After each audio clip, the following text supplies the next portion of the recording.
The divinity in me greets the divinity in you.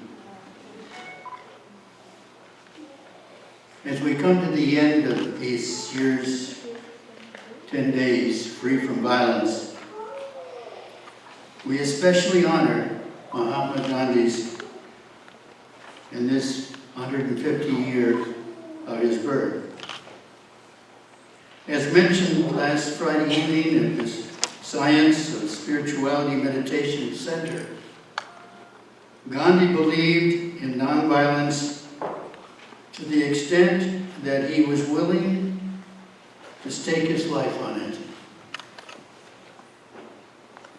To those who scoff at nonviolence and say it can never happen, Gandhi used active nonviolence to free his country, India, from the colonizer, Great Britain.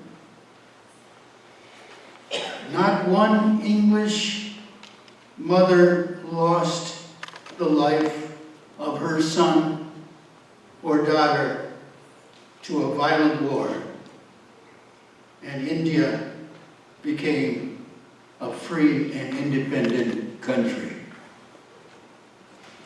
And to those who think this is a mere exception, Nelson Mandela, following Gandhi's example, achieved the same result in freeing South Africa from apartheid.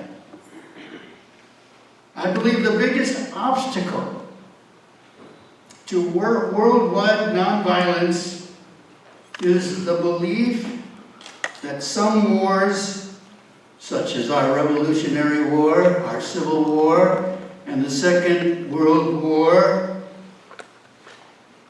are necessary and just and justified. Our government, our media, even Oprah assumes this. So it is difficult to manage to get interest and cooperation with what Gandhi and the Twin Cities Nonviolence believes. It's difficult. It's difficult. Yet, despite this, nonviolence hour has come. It is here. We are blessed to live at this time in history. The human family is evolving to a point when a critical mass of people assume that active nonviolence is the effective way to respond to violence. It's the only way. At the domestic level, the group level, the city level, the state level, the national level, and between nations.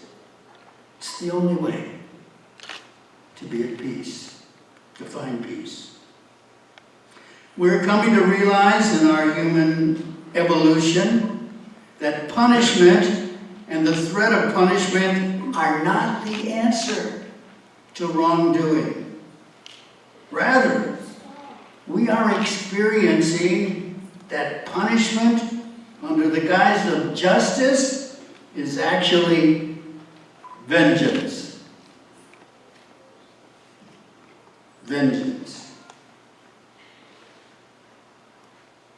It is not about the 4 R's: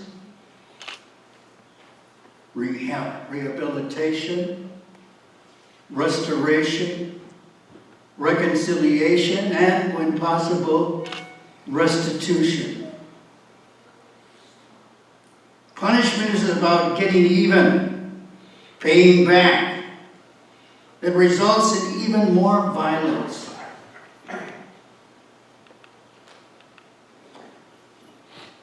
In my study to get my degree, I did research on prisons. And I found that all over the world, recidivism rate is 80 to 85%. But I found some places where in Brazil, Belgium, and Scandinavia, where the people respect the wrongdoers, and the recidivism rate is 13.7%. When I was a teenager, when I was 15 or 16, my parents would let me take the car to go out with my friends. And I was told, be home by midnight. And I must confess, I didn't always make it. And there, my father was sound asleep in bed, but my mother was in the living room on the rocking chair. And when I came in, she didn't know any better. And so she grounded me. She said, you can't drive again for a month. It didn't work. It didn't work. I kept coming in late in the future. What would have worked is if she had caught up and came to me and put her arms around me and said, oh, son, I couldn't sleep because I was so worried that something had happened to you. You're a good boy, and you would come home on time unless something happened to you. And I just couldn't sleep. I loved my mother. If she had said that to me, I'd have never been late again. It's not punishment, it's love that makes the difference. Being ignorant, not knowing any better, we do evil. We're ignorant. There are two ways among many to be nonviolent, like Gandhi, besides refusing punishment to those who do wrong.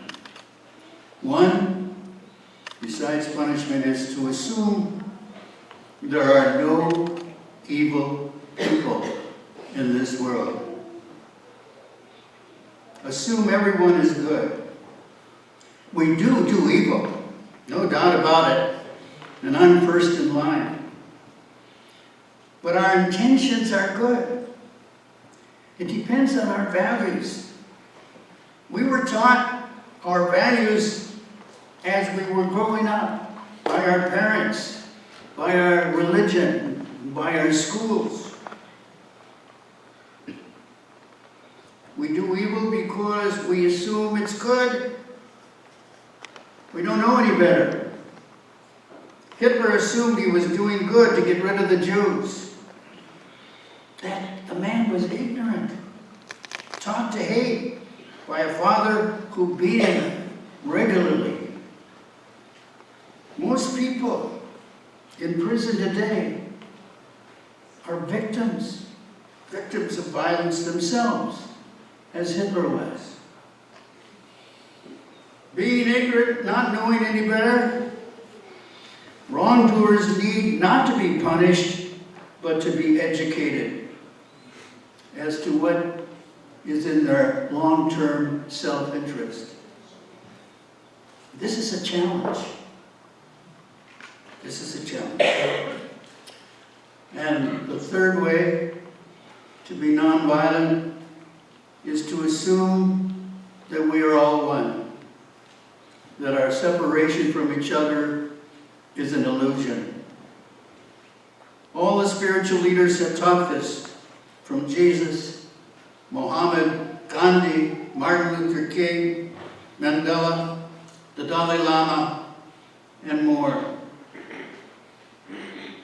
One might object and say, that doesn't make sense. It doesn't make sense that we're all one. I agree. It doesn't make sense if we only depend on our senses, touching, hearing, listening, speaking.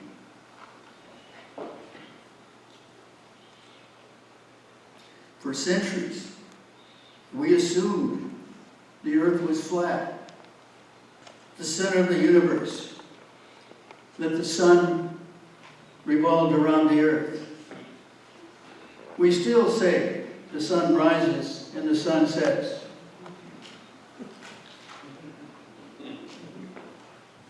But we don't believe that anymore. Now we believe the world is round. That's our assumption, it's round. It doesn't make sense. In our senses, we can't sense the world is round. But now, we assume it is.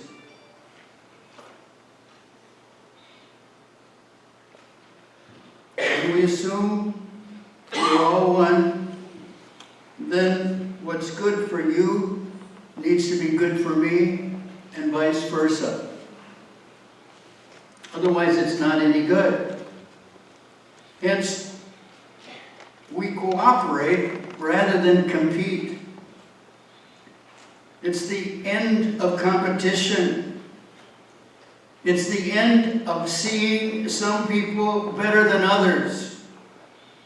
Comparisons are odious for people who are nonviolent. No country is number one. We're all equal, as we heard today. So, our goal is to cooperate, not compete. Cooperate to make life wonderful for ourselves and everybody else. That's what Gandhi and Jesus were about, and what other spiritual leaders are about.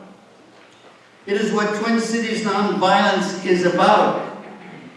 I pray it is what each and every one of you is about.